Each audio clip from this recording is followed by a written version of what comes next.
pessoal, tudo bem? Vamos então à nossa primeira aula aí, que é um histórico aí que a gente vai fazer do direito do trabalho.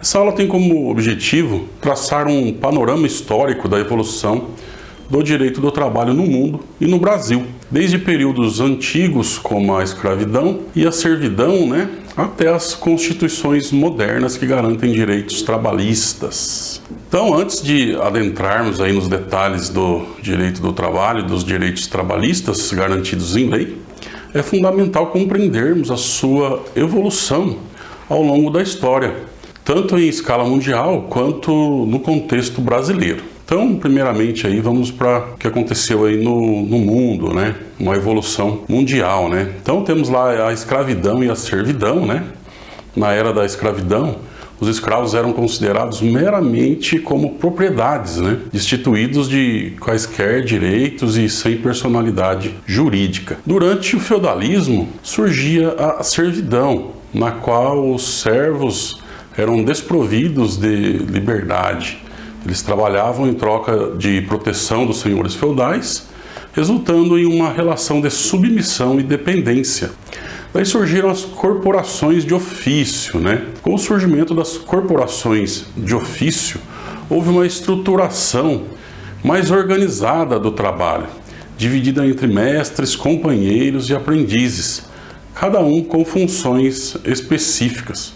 No entanto, as jornadas de trabalho eram extenuantes, podendo chegar a 18 horas aí por dia, ou seja, eles trabalhavam de sol a sol, Assim que o sol nascia, eles pegavam no batente e iam até não ter mais luz aí para trabalhar, então paravam aí os serviços, Daí veio a Revolução Industrial e conflitos, E os conflitos trabalhistas, A Revolução Industrial marcou uma mudança significativa, substituindo o trabalho manual pela mecanização. Essa transição desencadeou conflitos trabalhistas, uma vez que os trabalhadores começaram a se organizar e reivindicar direitos. E daí temos agora a fase do constitucionalismo social. No século XX surge o constitucionalismo social, no qual as constituições passam a incluir direitos sociais, econômicos e trabalhista. E o destaque, pessoal, não é para os europeus, nem para os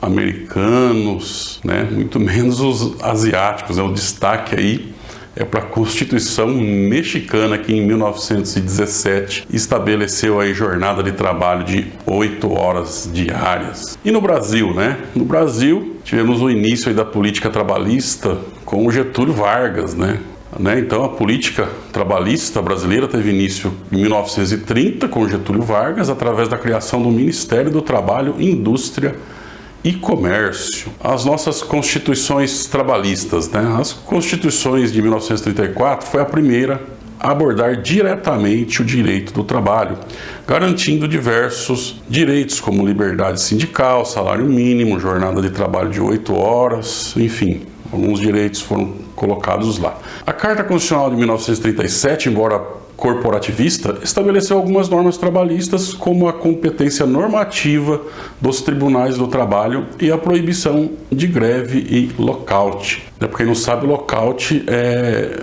uma espécie de greve dos empregadores, Eles fecham as fábricas, fecham o local de trabalho e ninguém trabalha. E a consolidação das leis do trabalho, que veio em 1943, Ou seja, em 1943 foi aprovada a CLT, que sistematizou as regras trabalhistas até então existentes no Brasil, Não introduziram nenhuma norma nova, só sistematizaram, Constituições posteriores e legislação ordinária. As constituições de 1946 e 1967 mantiveram e ampliaram os direitos trabalhistas. Diversas leis ordinárias foram criadas para regulamentar diferentes aspectos do trabalho, como o trabalho rural, temporário e doméstico.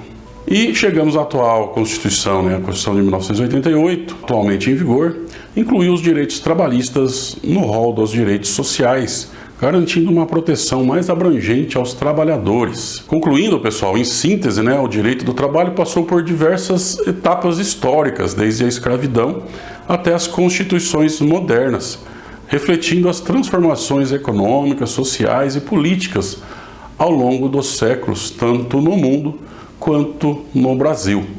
Essa evolução é marcada por conquistas e lutas dos trabalhadores por condições dignas de trabalho e garantia de direitos fundamentais. Então é isso aí, te vejo na próxima aula.